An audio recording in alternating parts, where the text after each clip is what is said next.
Hello everyone, welcome back to my YouTube channel learning evolution. आज के इस video में आपको बायोलॉजी से रिलेटेड मैं मोस्ट 50 इंपॉर्टेंट क्वेश्चन लेकर के आया हूं विथ टाइमर के साथ। तो चलिए स्टार्ट करते हैं। ये सारे क्वेश्चन आपके किसी भी टाइप के वनडे एग्जाम में पूछे जाते हैं बायोलॉजी से।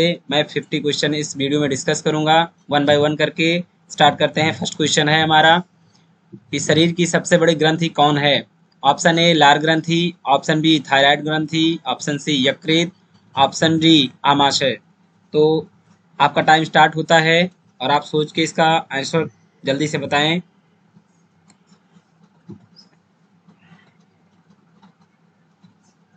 यस, टाइमर आपका समाप्त हुआ और इसका सही आंसर होगा आपका शरीर की सबसे बड़ी ग्रंथि होती है यकृत। ओके, तो option C, question number one का ऑप्शन सी इज करेक्ट हो जाएगा। नेक्स्ट क्वेश्चन की तरफ चलते हैं और हमारा अगला क्वेश्चन है, मनुष्य में मादा जनन अंग किस हार्मोन्स का स्राव होता है। लिखा हुआ है मनुष्य में मादा जनन अंग से किस हार्मोन्स का स्राव होता है। तो इसमें ऑप्शन आपका हो जाएगा oestrogen, option B progesterone, option C relaxin, option D सभी। कथन सत्य हैं क्या? इसमें सारे हार्मोन्स आपके मादा जनन अंग से निकलते हैं, आपको बताना है। टाइमर आपका स्टार्ट होता है, सोचिए जल्दी से इसका जवाब दीजिएगा। यस, टाइम खत्म हुआ। तो इसका सही आंसर हो जाएगा relaxin. Option number C is the right answer. Relaxin जो होता है वो मादा जनन अंग से ये हार्मोन स्राव होता है। एस्ट्रोजन प्रोजेस्टेरॉन ये पिट्यूटरी ग्लैंड से निकलते हैं। तो इसमें जो है आपका सही आंसर हो जाएगा सी। ओके, अब चलते हैं नेक्स्ट क्वेश्चन की तरफ और हमारा अगला क्वेश्चन है, मनुष्य में ऐच्छिक गतियों का नियंत्रण किसके द्वारा होता है। Option A cerebrum, option B thyroid, option C cerebellum, option D इनमें से कोई नहीं। तो मनुष्य में ऐच्छिक गतियों के नियंत्रण किसके द्वारा होता है। टाइमर आपका स्टार्ट हो चुका है, जल्दी से इसका जवाब दें। इन चारों ऑप्शन में से कौन सा ऑप्शन सही हो जाएगा। तो ये टाइम आपका खत्म होता है और मनुष्य में ऐच्छिक गतियों का नियंत्रण किसके द्वारा होता है। तो इसका सही आंसर हो जाएगा सेरिब्रम के द्वारा। Option A is the right answer. चलते हैं नेक्स्ट क्वेश्चन की तरफ। अगला क्वेश्चन है, शरीर का तापक्रम कहाँ नियंत्रित होता है। आपको बताना है क्या आप स्पाइनल कार्ड में, बी सेरिबेलम में, सी हाइपोथैलेमस में, या डी पिट्यूटरी ग्लैंड में। तो देखिए शरीर का तापक्रम कहाँ नियंत्रित होता है, इसको आपको जवाब देना है। जो हमारे बॉडी का टेम्परेचर है वो कंट्रोल कहाँ से होता है। क्या स्पाइनल कार्ड से होता है, सेरिबेलम से होता है, हाइपोथैलेमस से, या फिर पिट्यूटरी ग्लैंड से। टाइमर आपका स्टार्ट हुआ, जल्दी से इसका जवाब दें। तो इसका राइट आंसर क्या होगा। इसका राइट आंसर हो जाएगा आपका हाइपोथैलेमस। ठीक है, हमारी बॉडी में हाइपोथैलेमस नाम की एक ग्रंथि है, उससे हमारे बॉडी का जो टेम्परेचर है वो 37 डिग्री कंट्रोल होता है। तो इसलिए आपका ऑप्शन नंबर सी सही हो जाएगा इस क्वेश्चन के लिए। अगर आपको वीडियो अच्छा लग रहा हो तो बिल्कुल इस वीडियो को लाइक कर दीजिए, चैनल को सब्सक्राइब कर दीजिए और अपने दोस्तों को इसको शेयर कर दीजिए ताकि इसी तरह की जानकारी सभी लोगों तक फैले। और बेल आइकॉन को जरूर प्रेस कर लें ताकि जब भी मैं अगली वीडियो आपके लिए बनाऊं तो आपके पास सबसे पहले इसका नोटिफिकेशन पहुंचे। चलते हैं अगले क्वेश्चन की तरफ। अगला क्वेश्चन है हमारा, अमीबा में भोजन का अंतर्ग्रहण किसके द्वारा होता है। ऑप्शन ए कूटपाद, ऑप्शन बी कोशिका मुंह, ऑप्शन सी सीलिया, ऑप्शन डी गुदाद्वार। तो टाइमर आपका स्टार्ट हुआ और जल्दी से इसको सोच करके इसका आंसर दीजिए। क्या अमीबा में जो भोजन का अंतर्ग्रहण होता है यानी इंजेशन होता है भोजन का, वो किसके द्वारा होता है। ऑप्शन ए को इंग्लिश में हम देखिए, ऑप्शन ए कूटपाद दिया है और इसकी इंग्लिश हो जाएगी आपकी सीडोपोडिया। तो ये सीडोपोडिया होता है जो अमीबा में भोजन का अंतर्ग्रहण करने के लिए रिस्पॉन्सिबल होता है। तो ऑप्शन इसमें ए इज द करेक्ट हो जाएगा। इस क्वेश्चन का आंसर हो जाएगा कूटपाद। अमीबा का कोई भी निश्चित आकार नहीं होता, उसका जो आकार होता है वो सीडोपोड होता है, यानी जो बाहरी उसका आवरण होता है वो उसका कोई आकार ही नहीं होता। तो कूटपाद उसको बोलते हैं, उसी के द्वारा उसके भोजन का अंतर्ग्रहण होता है। तो इसमें ऑप्शन नंबर ए इसका सही हो जाएगा। कोशिका मुंह द्वारा नहीं होता और सीलिया पैरामीशिया में पाया जाता है, अमीबा में नहीं पाया जाता। गुदा द्वार इसमें इसका आंसर नहीं होगा, तो इसलिए आपका जो हो जाएगा कूटपाद। ओके, अब चलते हैं अगले क्वेश्चन की तरफ। तो हमारा अगला क्वेश्चन है, निम्न में से कौन सा एंजाइम लार में पाया जाता है। Option A pepsin, option B trypsin, option C ptyalin, option D chymotrypsin. Time आपका स्टार्ट हुआ। जल्दी से सोच के बताइए इसका आंसर क्या होगा। हमारे लार में कौन सा एंजाइम पाया जाता है, पेप्सिन, ट्रिप्सिन, टाइलिन या काइमोट्रिप्सिन? इनमें से आपको जवाब देना है। तो मैं आपको बता दूं, जो ये पेप्सिन हार्मोन्स है, सॉरी पेप्सिन एंजाइम है, वो आपके भोजन पचाने में मदद आते हैं। सारे सारे एंजाइम आपके भोजन को पचाने में हेल्प करते हैं, सहायता करते हैं। जो पेप्सिन है ये आपके पेट से निकलता है, आमाशय से। ट्रिप्सिन छोटी आंत से निकलता है। काइमोट्रिप्सिन ये भी आपके पेट से निकलता है। लेकिन जो आपका टाइलिन है ये आपके लार में निकलता है। इसको हम सलाइवरी एमाइलेज भी कहते हैं। ठीक है, इसको एमाइलेज भी कहा जाता है, लार एमाइलेज। तो जो टाइलिन है आपका, ये इसमें सही हो जाएगा। तो ये जो टाइलिन आपका आंसर है वो लार ग्रंथ में पाए जाने वाला, लार में पाए जाने वाला एंजाइम है। ठीक है, option C is the right answer. अब चलते हैं अगले क्वेश्चन की तरफ। अगला क्वेश्चन है हमारा, वह प्रक्रिया जिसके द्वारा मनुष्य द्वारा श्वास ग्रहण करता है, जिसके द्वारा मनुष्य श्वास ग्रहण करता है तथा छोड़ता है। ऑप्शन ए श्वसन, श्वासोच्छ्वास, प्रश्वास या निश्वसन। मतलब आपको ये बताना है कि वह उस प्रक्रिया को क्या कहते हैं जिसके द्वारा जो ह्यूमन होता है वो अंदर की तरफ इनहेलिंग एक्सहेलिंग, मतलब दोनों चीजें करता है। एयर को अंदर ले जाता है और बाहर करता है। तो किस तरह से, क्या श्वसन इसका आंसर होगा, या फिर श्वासोच्छ्वास होगा, या फिर प्रश्वास होगा, या निश्वसन होगा? तो चलिए टाइमर आपका स्टार्ट हुआ। इन दोनों चारों ऑप्शन में से आपको बताना है कि कौन सा ऑप्शन इसमें करेक्ट है। ठीक है, टाइम आपका खत्म होता है। तो इसका सही आंसर हो जाएगा श्वासोच्छ्वास। ठीक है, श्वसन नहीं होगा क्योंकि श्वसन आपके जो ये बायोलॉजिकल प्रोसेस होती है, जैव रासायनिक प्रक्रिया, वो कोशिका के अंदर होती है। उसमें कार्बन डाइऑक्साइड और ऑक्सीजन का संवहन तो होता है, बट उसमें जो है ग्लूकोज का ग्लाइकोलाइसिस होता है। इसमें श्वास लेने की प्रक्रिया इसके अंदर नहीं होती है। यह एक आंतरिक प्रक्रिया है। लेकिन ये जो श्वासोच्छ्वास है, जिसको हम ब्रीदिंग कहते हैं, इस प्रक्रिया को बोलते हैं कि इस प्रक्रिया में श्वास ग्रहण करता है तथा छोड़ता है, यानी सांस लेना और छोड़ना श्वासोच्छ्वास कहलाता है। तो आपका बी आंसर 7 नंबर क्वेश्चन के लिए सही हो जाएगा। चलते हैं अगले क्वेश्चन की तरफ। हमारा अगला क्वेश्चन है कि ऊर्जा उत्पादन के लिए कोशिका प्रायः किसका प्रयोग करती है? ऑप्शन ए अमीनो अम्ल, option B glucose, option C वसा अम्ल, ऑप्शन सी सुक्रोज।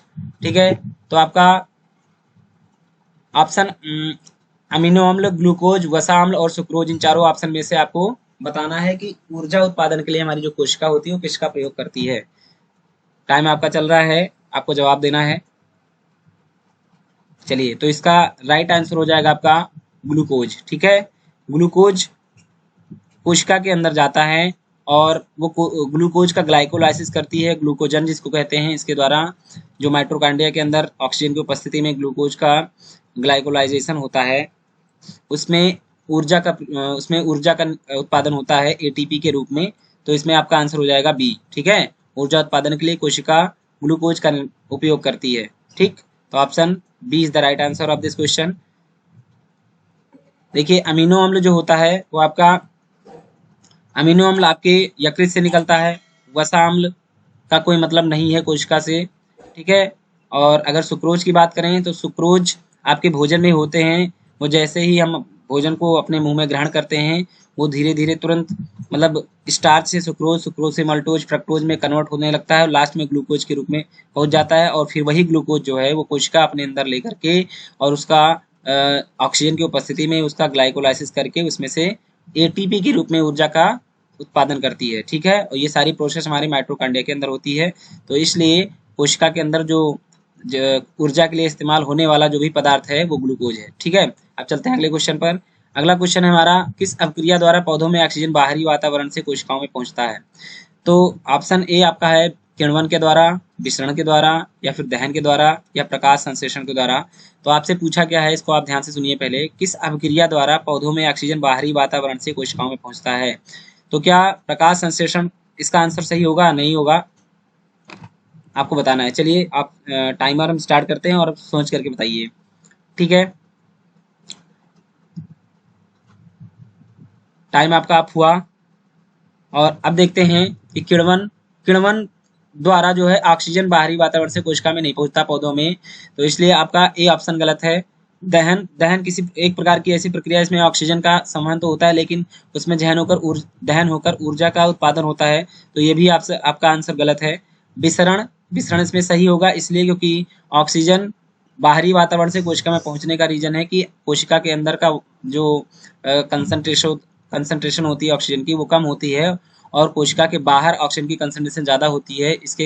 इसलिए जो जो ऑक्सीजन का बाहरी वातावरण से कोशिका में पहुंचना होता है वो विसरण होता है। प्रकाश संश्लेषण में CO2 का अंदर जाना होता है, इसलिए इसमें ये ऑप्शन आपका गलत है। Option B is the right answer. Okay, इसमें आपसे ऑक्सीजन के लिए पूछा था, कार्बन डाइऑक्साइड के लिए नहीं पूछा था। अगर कार्बन डाइऑक्साइड पूछा होता तब आप यहाँ पर डी लगा देते, प्रकाश संश्लेषण। ठीक है, क्योंकि जो पौधों में ऑक्सीजन बाहरी वातावरण से कोशिका में पहुंचता है वो विसरण की प्रक्रिया के द्वारा पहुंचता है। ठीक है, अगला क्वेश्चन है हमारा कि श्वसन की प्रक्रिया में खाद्य पदार्थों की परिणति क्या है।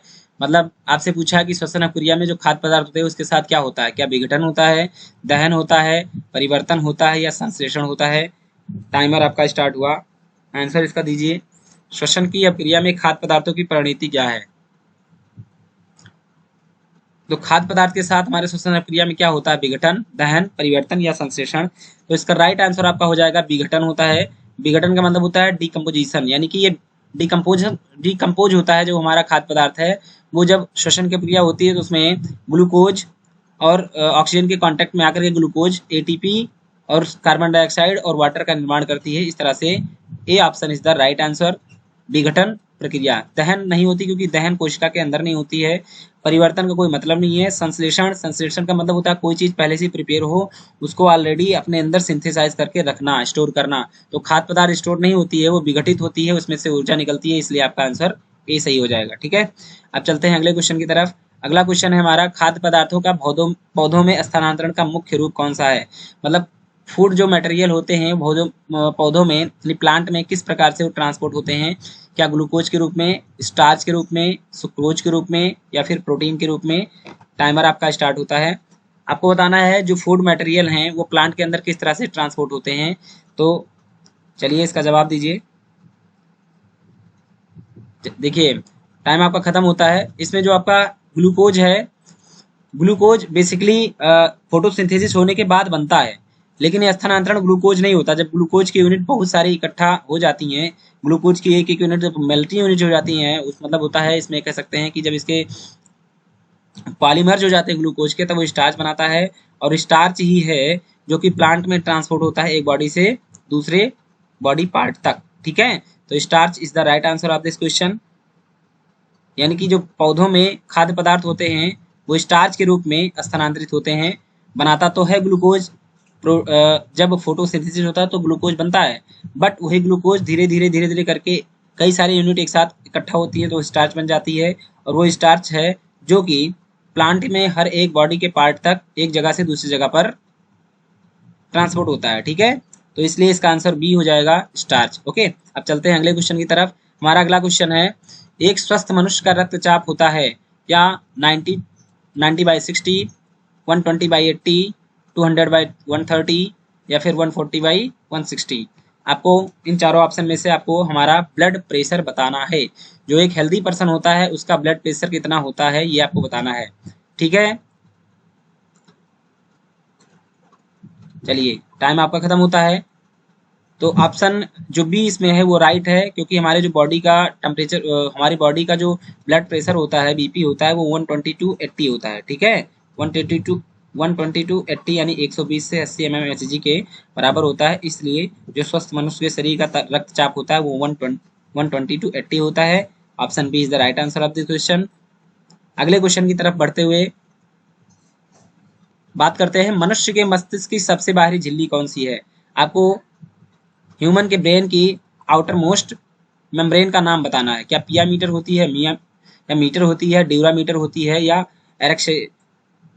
एरेक्सेशन होती है। तो इसमें आपको बताना है कि कौन सा इसमें ऑप्शन सही है। चलिए टाइम स्टार्ट होता है आपका।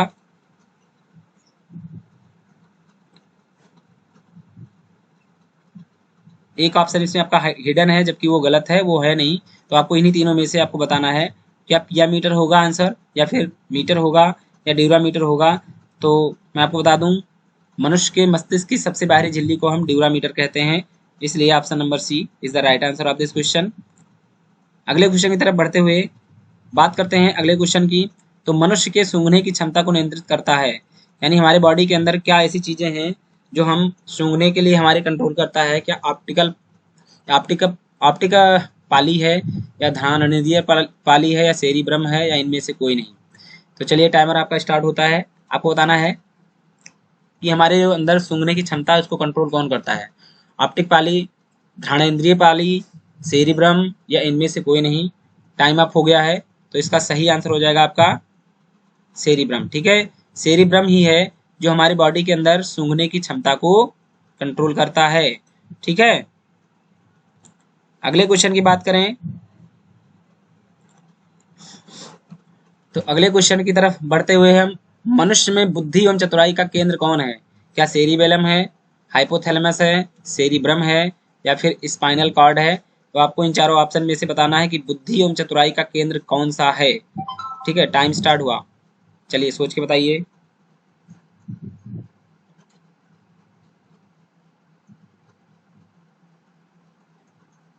जी, टाइम अप हो गया है। तो इसका सही आंसर हो जाएगा आपका सेरिब्रम। ठीक है, सेरिब्रम ही हमारे जो इंटेलिजेंस एंड जो क्लीवरनेस है उसका सेंटर होता है। सेरिब्रम के अंदर ही सारी चीजें कंट्रोल होती हैं। ठीक, नेक्स्ट क्वेश्चन की तरफ बढ़ते हुए बात करते हैं, रक्त में ग्लूकोज की मात्रा नियंत्रित रहता है, किसके कारण नियंत्रित रहता है आपको ये बताना है। हमारे बॉडी में, हमारे ब्लड में ग्लूकोज की जो अमाउंट है उसको कौन कंट्रोल करता है? क्या सोमेस्टोस्टेरिन करता है, या ग्लूकागन करता है, या गैस्ट्रिन के कारण होता है, या फिर इंसुलिन के कारण होता है? तो चलिए इसका जवाब दीजिए। टाइम आपका स्टार्ट हुआ। यानी हमारे रक्त में ग्लूकोज को कौन कंट्रोल करता है? ओके, टाइम आपका आप हुआ। तो इंसुलिन के कारण, इसका मतलब जवाब आपका हो जाएगा इंसुलिन की। हमारा अगला क्वेश्चन है, ऑक्सीजन है, क्या वसा है, कार्बोहाइड्रेट है, एंजाइम है, या फिर हार्मोन्स है? वैसे आप लोग इस क्वेश्चन का जवाब देने में थोड़ा सा जरूर कंफ्यूज होंगे, क्योंकि ऑक्सीजन इस ऑप्शन के थ्रू आपको नहीं लग रहा होगा कि क्या है, लेकिन मैं आपको लॉजिक बताता हूँ इसके पीछे। ओके, टाइम आपका आप हुआ। देखिए, ऑक्सीजन अगर ऑप्शन के थ्रू जाएं तो इसमें आप होता है केमिकल या रासायनिक पदार्थ होता है जो हमारे भोजन को हमारे शरीर के अंदर पचाने में मदद करता है। तो अगर ऑक्सीजन नहीं जाएगी तो भोजन हमारा पचेगा नहीं। इसलिए अगर इन सारे ऑप्शन की बात करें तो ठीक है, तो ऑक्सीजन एक प्रकार का, इस ऑप्शन के थ्रू अगर जाएंगे तो एंजाइम इसमें सही होगा। ठीक है, और बाकी सारे जो ऑप्शन है वसा, तो ऑक्सीजन का कोई मतलब नहीं है वसा से, कार्बोहाइड्रेट नहीं है ये, हार्मोन्स नहीं है। जो ऑक्सीजन है वो इस ऑप्शन के थ्रू एंजाइम होगा, क्योंकि ऑक्सीजन की मदद से ही हमारा भोजन पचन होता है, भोजन हमारा पचता है। ठीक है, अब चलते हैं अगले क्वेश्चन की तरफ। हमारा अगला क्वेश्चन होगा, जैव प्रक्रम के अंतर्गत कौन आता है? क्या पोषण आता है, उत्सर्जन आता है, श्वसन आता है, या फिर ये सभी आते हैं? आपको बताना है जैव प्रक्रम में यानी लाइफ प्रोसेस के अंदर कौन कौन सी चीजें आती हैं। टाइम स्टार्ट हुआ। चलिए जल्दी से इसका जवाब दीजिए।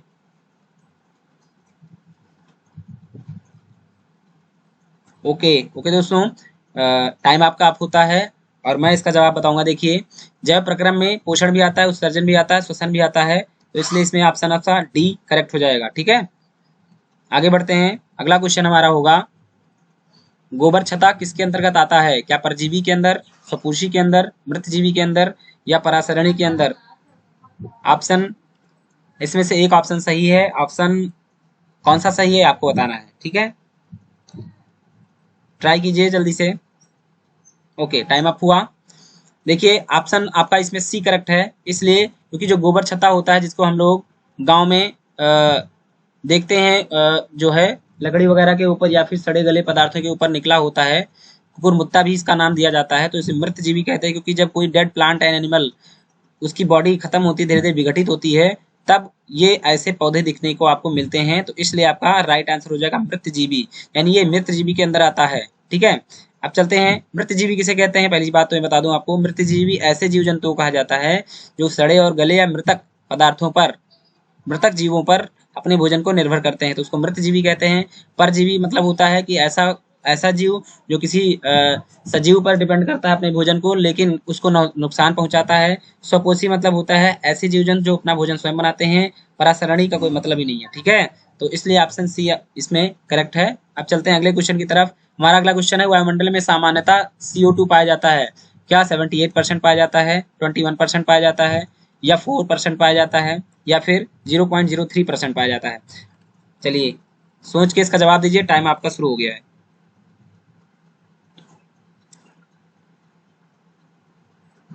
देखो, हाँ तो गाइज इसमें आपका सही आंसर हो जाएगा 0.03। कार्बन डाइऑक्साइड 0.03 हमारे वायुमंडल में पाया जाता है, तो इसलिए आपका ऑप्शन डी करेक्ट है। ठीक है, D option is the right answer. Carbon dioxide की मात्रा पूछा था कि हमारे वायुमंडल में कार्बन डाइऑक्साइड मात्रा कितनी है, तो है 0.03%। ठीक है, अब चलते हैं अगले क्वेश्चन की तरफ। हमारा अगला क्वेश्चन है, छाया में पनपने वाले पौधों को क्या कहते हैं? क्या हेलियोफाइट्स कहते हैं, थियोफाइट्स कहते हैं, या सियोफाइट्स कहते हैं, या इनमें से कोई नहीं? टाइम स्टार्ट हुआ।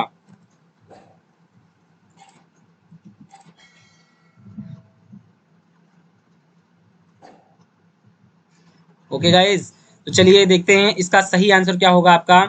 तो हेलियोफाइट, थियो, टाइम आपका स्टार्ट हुआ, सोच कर इसका जवाब दीजिए।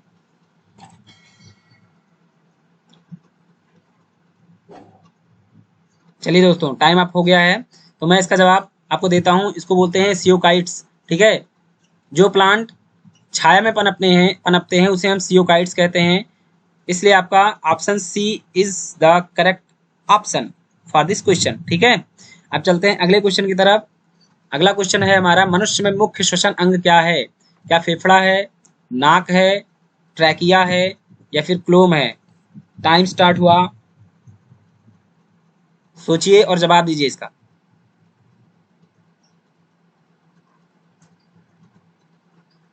दोस्तों, मनुष्य में जो मुख्य श्वसन अंग होता है वो होता है फेफड़ा। इसलिए ऑप्शन आपका ए इसमें करेक्ट हो जाएगा। फेफड़ा is the right answer of this question. मनुष्य में मुख्य श्वसन अंग कौन सा है? फेफड़ा है। नाक, ट्रैकिया, क्लोम ये सब आपके श्वसन अंग के सहायक अंग होते हैं, मुख्य श्वसन अंग नहीं होते। तो इसलिए आपका जो करेक्ट ऑप्शन है वो है फेफड़ा। ठीक है, अगले क्वेश्चन की तरफ चलते हुए बात करते हैं, निम्नलिखित में से किसे वर्गीकी का पितामह कहा जाता है? मतलब फादर ऑफ टेक्सोनॉमी किसे कहते हैं? ठीक है, फादर ऑफ टेक्सोनॉमी बताना है। क्या एंगलर को कहते हैं, बी लिनियस को कहते हैं, सी अरस्तु को कहते हैं, या डी लैमार्क को कहते हैं? ठीक है, तो option B is the right answer. ठीक है, इसमें टाइम आपको नहीं मिला। Option B is the right answer. Linnaeus को यानी कार्ल वोन लीनियस को वर्गीकी का पितामह कहा जाता है, फादर ऑफ टेक्सोनॉमी। इन्होंने ही बाइनरी नॉमेनक्लेचर किंगडम सिस्टम दिया है, जिसमें प्लांट और एनिमल किंगडम के और सारे जो भी सिस्टमैटिक वे में नाम लिखा जाता है बायोलॉजिकल नेम में, वो लिनियस के द्वारा दिया गया सिस्टम है। तो इसलिए वर्गीकी का पितामह इन्हीं को कहा जाता है। ठीक है, अगला क्वेश्चन है हमारा। अगला क्वेश्चन है, सूक्ष्म जीव मिलते हैं कहाँ मिलते हैं? रेतीली मिट्टी में, या फिर लवण युक्त पानी में, या फिर दलदल भूमि में, या फिर इन सभी में? टाइम आपका स्टार्ट हुआ, जवाब दीजिए इसका।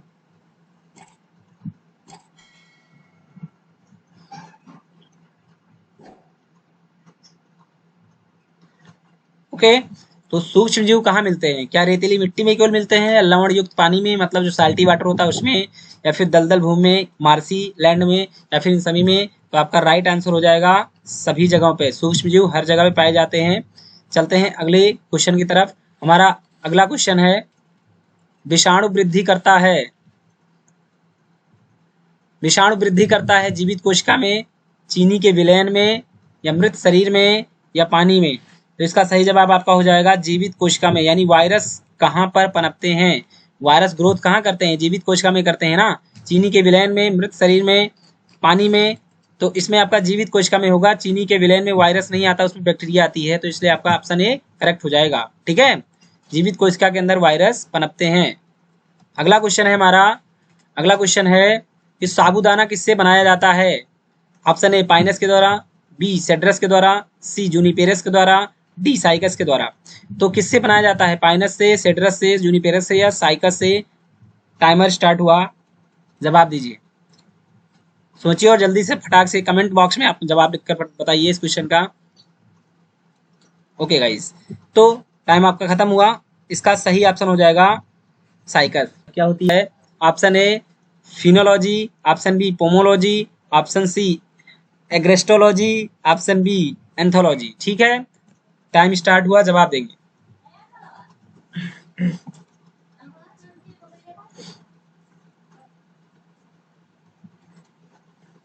हाँ तो गाइज टाइम खत्म हुआ, और चलते हैं बताते हैं इसका जवाब। देखते हैं कि फलों का अध्ययन क्या कहलाता है।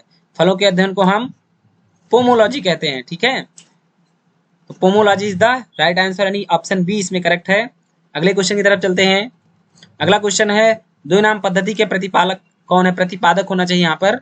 द्विनाम यानी बाइनरी नॉमेनक्लेचर सिस्टम के प्रपोजर कौन है, आपको बताना है। डार्विन है, थियोफ्रेटस हैं, लीनियस हैं या हिपोक्रेटस हैं।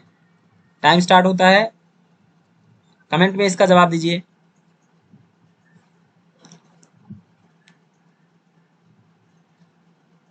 जी, तो इसका राइट आंसर हो जाएगा कार्ल वोन लीनियस।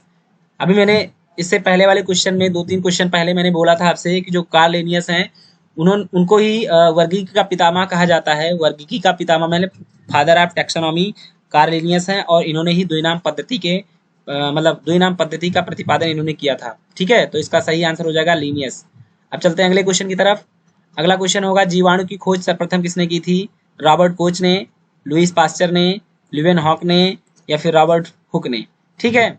तो जवाब दीजिए, टाइम स्टार्ट हो गया आपका।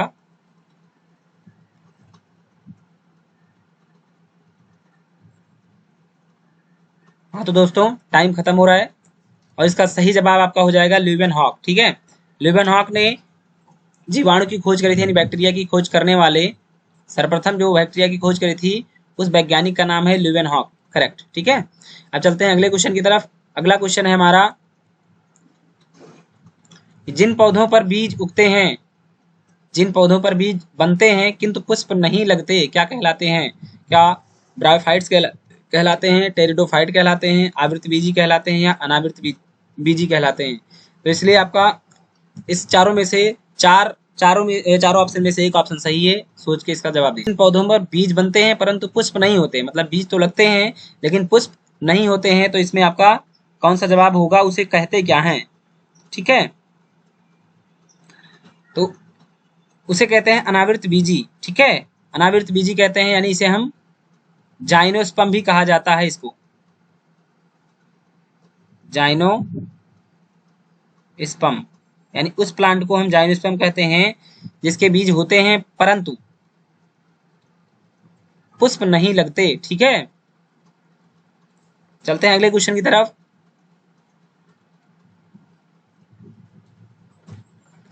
अगला क्वेश्चन है जीवाणुओं की साधारण आकृति क्या होती है, मतलब बैक्टीरिया की आकृति आपको बतानी है। क्या सर्पिल का क्या आकार की होती है, गोल होती है, क्षण रूपी होती है, फिर कॉमा रूपी होती है। टाइम स्टार्ट होता है और आप सोचकर इसका जवाब दीजिए।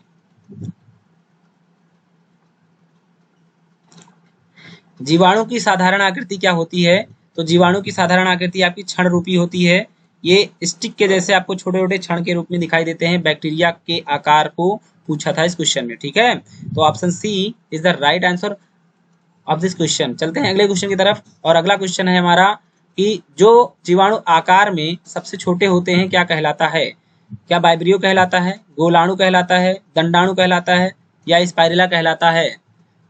टाइम स्टार्ट हो रहा है आपका, और आप सोचकर इसका जवाब दीजिए। तो 32 क्वेश्चन का जवाब आपका होने वाला है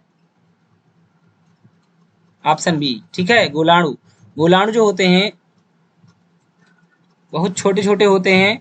ये बैक्टीरिया के एक प्रकार के रूप हैं, बहुत छोटे छोटे होते हैं, बहुत ही सूक्ष्म होते हैं। तो लिखा है कि जो जीवाणु आकार में सबसे छोटे होते हैं, सबसे छोटे होते हैं वो गोलाणु होते हैं। बाकी और सारे वाइब्रियो टाइप के होते हैं, दंडाणु टाइप के होते हैं। इसे दंडाणु का नहीं कहा जाता, इसे दंडाणु कहा जाता है। स्पाइरुला मतलब इसमें थोड़ा सा टाइपिंग मिस्टेक हो गया है, तो इसको थोड़ा सा कंप्रोमाइज कर क्वेश्चन की तरफ। और अगला क्वेश्चन है हमारा, निम्नलिखित में से कौन सा रोग बैक्टीरिया से होता है। क्या पीलिया होता है, तपेदिक होता है, चेचक होता है या फिर ये सभी। टाइम स्टार्ट हो रहा है, इसका जवाब आपको देना है, ठीक है, विद इन 10 सेकेंड। जी, तो इसका सही जवाब हो जाएगा तपेदिक, ठीक है। बाकी पीलिया, चेचक ये दोनों रोग आपके वायरस से होते हैं, लेकिन इसमें आप अगर बात करेंगे बैक्टीरिया से होने वाले रोग कौन से हैं, तो तपेदिक इसका सही आंसर हो जाएगा। चलते हैं अगले क्वेश्चन की तरफ। अगला क्वेश्चन है, मानव की आंत में पाया जाने वाला जीवाणु कौन सा है। एसरीसिया कोलाई, कोरिनम कोरिनोबैक्टीरियम, वाइब्रियो कोलेरी या इनमें से कोई नहीं। आंसर आपको बताना है कि मानव की आंत में जो बैक्टीरिया पाया जाता है उसका नाम क्या है।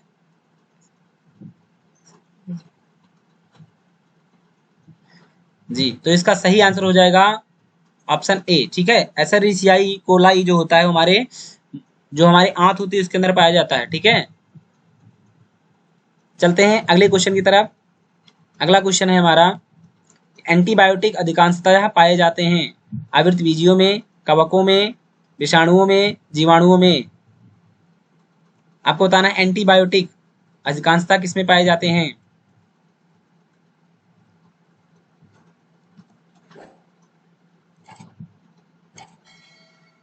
तो इसका सही आंसर हो जाएगा जीवाणुओं में। ठीक है, जीवाणुओं में जो है वो एंटीबायोटिक पाया जाता है, यानी जो एंटीबायोटिक्स होती हैं प्रतिजैविकरण, वो किससे बनाया जाता है, वो बनाया जाता है हमारे जीवाणुओं से। कुछ हमारे हेल्पफुल जीवाणु होते हैं बेटा। राइट आंसर हो जाएगा डी। अंडरस्टैंड।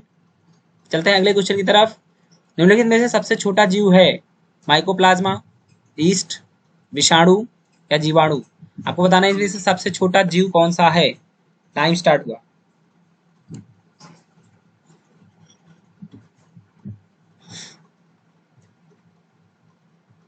हाँ तो दोस्तों, इसका सही आंसर हो जाएगा माइकोप्लाज्मा। ठीक है, माइकोप्लाज्मा सबसे छोटा जीव होता है।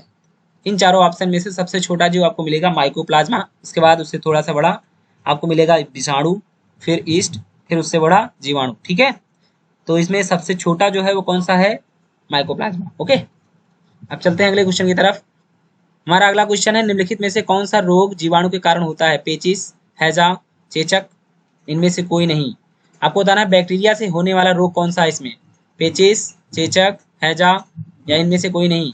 मैं बता दूं आपको, जीवाणु से जो होने वाले रोग हैं वो इसमें से हो जाएंगे आपके पेचिस। पेचिस बैक्टीरिया से होता है, जबकि हैजा और चेचक ये दोनों वायरस से होते हैं। इसलिए आपका ऑप्शन ए सही हो जाएगा। ठीक है, अगले क्वेश्चन की तरफ चलते हैं। निम्नलिखित में से किसके द्वारा दूध खट्टा होता है। वायरस के द्वारा, बैक्टीरिया के द्वारा, निमेटोड के द्वारा या प्रोटोजोआन के द्वारा। टाइमर स्टार्ट हुआ, जवाब दीजिए।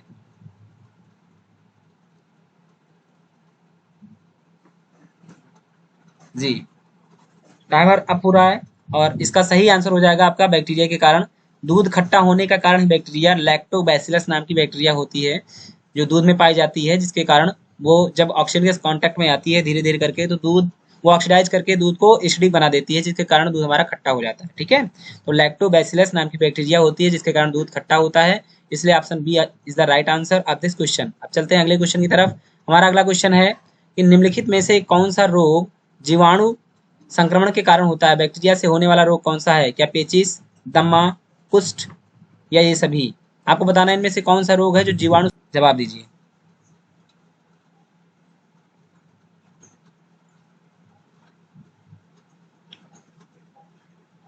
जी हाँ, तो मैंने अभी बताया आपको कि पेचिस जो होता है वो बैक्टीरिया से तो होता है, लेकिन वो संक्रमण नहीं होता। किसी एक व्यक्ति को अगर पेचिस है तो दूसरे को पेचिस नहीं होगा। दमा, दमा तो वायरस से होता है, जानते ही हैं। कुष्ठ जो होता है वो बैक्टीरिया से हो जाता है, और ये कुष्ठ रोग जो है वो फैलने वाला रोग है, मतलब एक व्यक्ति से दूसरे व्यक्ति में संक्रमित होता रहता है। तो कुष्ठ रोग जो है वो आपका जीवाणु संक्रमण के कारण होने वाला रोग है। इसलिए ऑप्शन सी इसमें करेक्ट हो जाएगा। अब चलते हैं अगले क्वेश्चन की तरफ। अगला क्वेश्चन है, सर्वप्रथम विषाणु की खोज किसने की। वायरस की खोज सबसे पहले किसने की। तो जवाब देना है ऑप्शन ए, इवान मोस्की ने, या एडवर्ड जेनर ने, या लीनियस ने, या स्मिथ ने। टाइम स्टार्ट हो गया।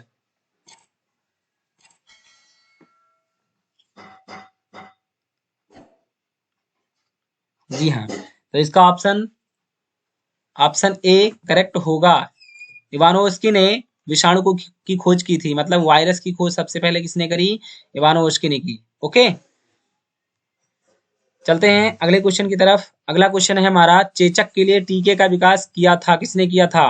मिलस्टीन ने किया था, एडवर्ड जेनर ने किया था, या लुईस पास्चर ने, या इनमें से कोई नहीं। जवाब दीजिए। जी, तो इसका आंसर हो जाएगा आपका एडवर्ड जेनर ने। ठीक है, एडवर्ड जेनर ने सबसे पहले चेचक के लिए टीके का विकास किया था। वैक्सीन सबसे पहले निर्माण किया था एडवर्ड जेनर ने चेचक का। ठीक है, अब चलते हैं, इसलिए ऑप्शन आप इसमें आपका बी सही हो जाएगा। चलते हैं अगले क्वेश्चन की तरफ। अगला क्वेश्चन है हमारा कि दूध से दही के रूप में जमने का क्या कारण है।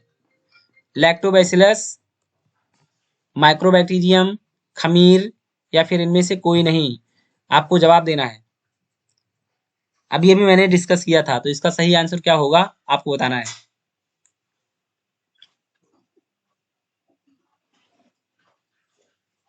जी हाँ, तो इसका सही आंसर हो जाएगा लैक्टोबैसिलस। अभी मैंने बताया आपको, लैक्टोबैसिलस नाम की बैक्टीरिया दूध में पाई जाती है।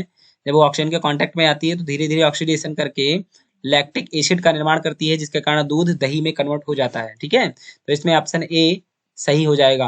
अब चलते हैं अगले क्वेश्चन की तरफ। अगला क्वेश्चन हमारा, निम्न में से कौन स्वपोषी होता है? ऑप्शन ए शैवाल, विषाणु, कवक या फिर प्रोटोजोआ। स्वपोषी कौन होता है आपको बताना है। टाइम आपका स्टार्ट हो गया है, आपको जवाब देना है, तो जल्दी से इसका जवाब दीजिए। जी हाँ, तो इसका सही जवाब हो जाएगा दोस्तों शैवाल। ठीक है, शैवाल, क्योंकि इसके पास क्लोरोप्लास्ट होता है, क्लोरोफिल के कारण ये सनलाइट से अपना भोजन स्वयं बना सकता है, इसलिए शैवाल जो है वो स्वपोषी कहलाएगा, बाकी और सारे परपोषी हैं। ठीक है, विषाणु कोशिका, दूसरे जीवित कोशिका पर डिपेंड करता है। कवक भी दूसरे ऊपर डिपेंड होते हैं, ये मृत जीवी होते हैं। प्रोटोजोआ भी परजीवी होते हैं, तो इसलिए हम कह सकते हैं कि जो शैवाल है वो स्वपोषी है, वो खुद अपना भोजन बनाता है। तो इसमें आपका सही आंसर हो जाएगा शैवाल। ठीक है, और इसमें नीला हरा शैवाल खास करके अगर पेपर में आता है तो आप बिल्कुल उसको टिक करेंगे। ठीक, क्योंकि नीला हरा शैवाल में क्लोरोप्लास्ट पाया जाता है, और क्लोरोप्लास्ट की वजह से ही ये अपना भोजन स्वयं बनाते हैं प्रकाश संश्लेषण करके। ठीक है, अब चलते हैं अगले क्वेश्चन की तरफ। अगला क्वेश्चन है हमारा कि टिक्का रोग किसमें होता है? क्या ज्वार में होता है, गन्ना में होता है, चावल में होता है या फिर मूंगफली में होता है? तो आपको इसका जवाब देना है, टिक्का रोग किस फसल में टिक्का रोग होता है? ज्वार में, गन्ना में, चावल में या फिर मूंगफली में? ठीक, तो इसका राइट आंसर हो जाएगा मूंगफली में। ठीक है, टिक्का रोग बेसिकली मूंगफली में देखा जाता है। या विषाणु के कारण कौन सा रोग होता है? जवाब दीजिए, टाइम आपका स्टार्ट हुआ।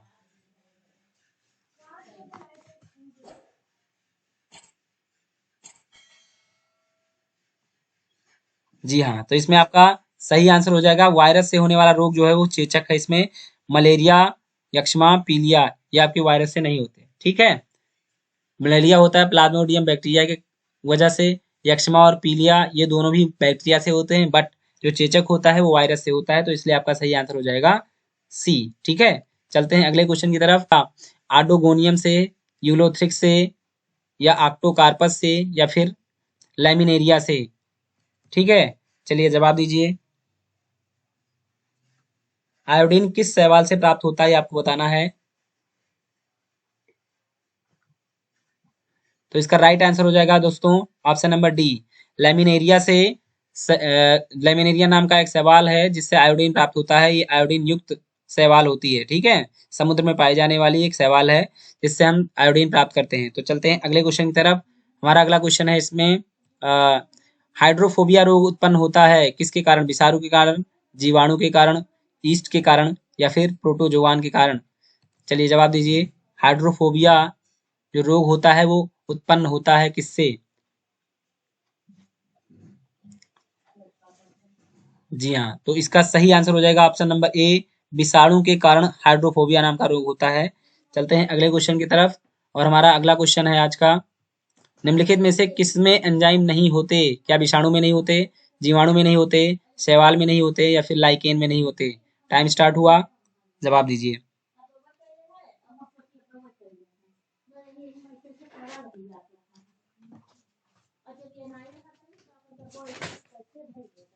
जी हाँ, तो टाइम आपका खत्म होता है, और इसमें आपका सही आंसर हो जाएगा विषाणु। ठीक है, विषाणु में एंजाइम नहीं पाया जाता, बाकी सब में एंजाइम पाए जाते हैं, क्योंकि विषाणु जो है वो जीवित कोशिका पर डिपेंड करता है। ठीक है, चलते हैं अगले क्वेश्चन की तरफ, और अगला क्वेश्चन है हमारा कि कुत्ते के काटने से जिस विषाणु द्वारा घात रोग उत्पन्न होता है क्या कहलाता है? क्या कुत्ते के काटने से हैजा होता है, पेचिस होता है, मम्स होता है या फिर हाइड्रोफोबिया होता है? जवाब दीजिए सोच के जल्दी से।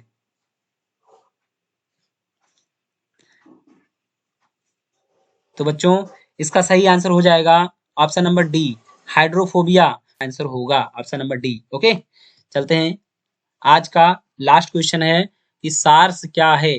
सार्स क्या संचार प्रणाली है, विषाणु जनित रोग है, कवक जनित रोग है या फिर इनमें से कोई नहीं? जी हाँ दोस्तों, टाइम स्टार्ट करते हैं और आपको जवाब देना है।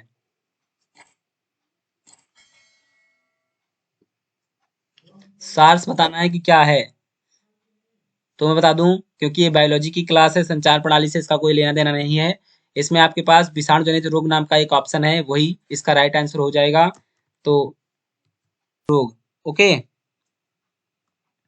विषाणु जनित रोग को हम सार्स बोलते हैं। सार्स एक प्रकार का रोग है जो विषाणु से होता है।